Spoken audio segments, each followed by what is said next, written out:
Hello and welcome everyone to another edition of Coach's Corner, UAlbany's weekly coaches show with the football coach Bob Ford. And a coach, this past week, you opened the season against Duquesne, suffered a tough loss. What are some overall impressions from the game and maybe some points of emphasis you'll take moving forward? Well, a couple things jump at you immediately, Zach, and that is that there's not that much separating us from the NEC right now. We've got the same number of scholarships that Duquesne did. We both have 35 in our upper class situation. And the Duquesne coaching staff had no trouble getting their kids ready to play us, as you can imagine, since we're leaving the conference and moving up. I think as you look at the way the game was played, though, two things jump out at you. We turned the ball over 3 times, and we had 9 penalties for about 90 yards. Both of those statistics will tell you you can't win doing that. So I think, first of all, we've got to hold on to the football, do a little better job of protecting it. And I think the second thing is we've got to eliminate those penalties, specifically the ones that are pre-snap, before the ball has been snapped.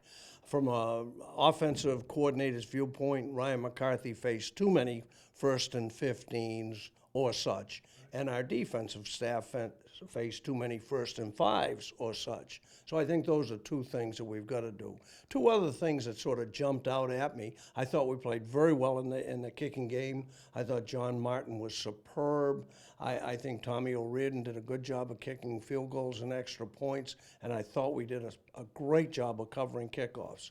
I was a little disappointed in our ability to run the football.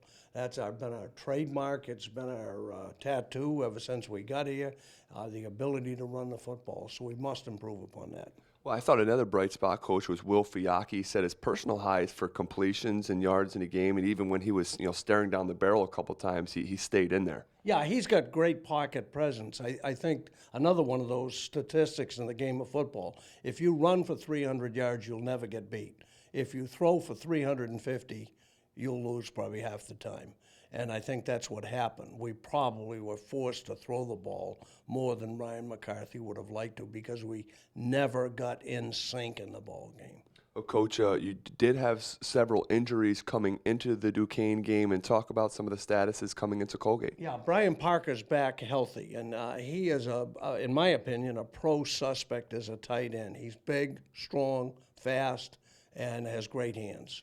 So it's good to get him back to anchor the offensive line of scrimmage. It'll be good to get him back as a pass receiving threat. Adam Pasnick had a virus, and he played at Duquesne, but did not play up to the potential that he has. So at this point going into this game, Kyle Jordan is the only youngster who may not see the field. Coach, last question. Colgate coming up this week. Is there any sense of desperation starting 0-1 at all? Well, yeah, of course, every coach in the country wants to win them all. And you'd rather not start out 0-2. At the same time, Colgate's a pretty good football team.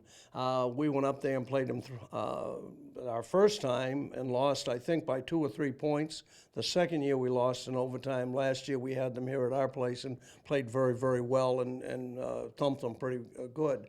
They just opened up at the Air Force Academy, and the Air Force ran the ball pretty much at will against them. Now, they're a bowl division team, and they're also at a great high elevation, so you don't know what impact that had on Colgate. But I know this, Dick Biddle's teams are always tough, and they're always fundamentally sound. All right, that'll do it for this week's edition of Coach's Corner. You can always catch us this time next week on the Dame Zone as we recap the previous game and look ahead to the home opener against Rhode Island. For Coach Ford, I'm Zach By. We'll see you next time.